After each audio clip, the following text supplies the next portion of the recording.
Something is lurking in the water. Do you see it? Close calls like this happen with whales more often than you might expect, and although the people in these videos got away relatively unscathed, there's no denying that they were just meters away from being a whale's lunch. But what would happen if they hadn't been so lucky? Could a human body survive being swallowed by a whale? Has it ever happened before? This is What If, and here's what would happen if you were swallowed by a whale. If you've never seen a whale up close, it's hard to comprehend just how monstrous they can really be. To put it in perspective, the blue whale is the largest animal on the planet. Its tongue alone weighs as much as an elephant, and it can fit anywhere between 400 and 500 people in its mouth, but we wouldn't have to worry about one of these guys swallowing us anytime soon, because their enemy makes it nearly impossible. Instead, we should be more concerned with their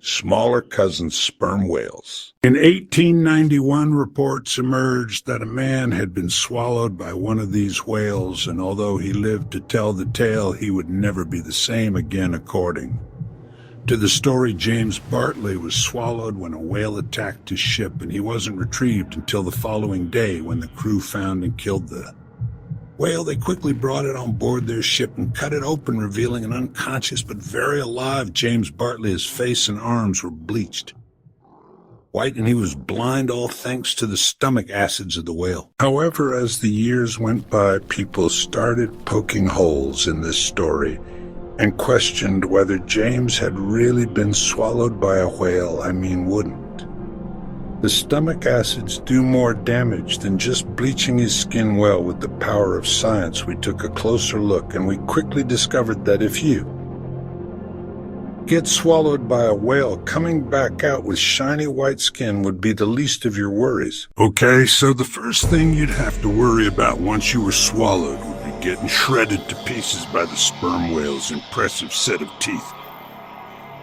Each tooth is approximately 20 centimeters long. That's about the length of an average chef's knife, and whales have anywhere from 40 to 50 of these. Let's say you're lucky enough to make it past all of them. Next, you'd begin your descent down the throat. Not only would it be dark and slimy down here, but you also find it hard to breathe due to the lack of oxygen and an increase in methane gas as the whales throat muscles constricted in and out to help force you down. You'd also start to feel hydrochloric acid beginning to eat away at your skin.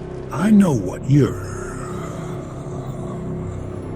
thinking. We just got into this whale, and James Bartley's story already seems pretty fishy. Well, you're not wrong, but what would be the fun in stopping that? So next, you'd be dropped into the first and largest of the whales for stomachs. You'd probably be in there for a while, but on the bright side, you might have some light in the form of a bioluminescent squid or two being knocked on after your arrival. Sperm whales love neon flying squid. You'd better enjoy this brief light show, because after this you'd just be tossed from one stomach to the next, with the acids breaking down almost all of your body until you're just a bunch of bones being unceremoniously ejected from the whale's anus. So yeah, it's pretty safe to say that there's no way you could be swallowed whole by a whale and live to tell the tale. Sorry, James, you may have been able to fool people in the 1890s, but we're on to you now.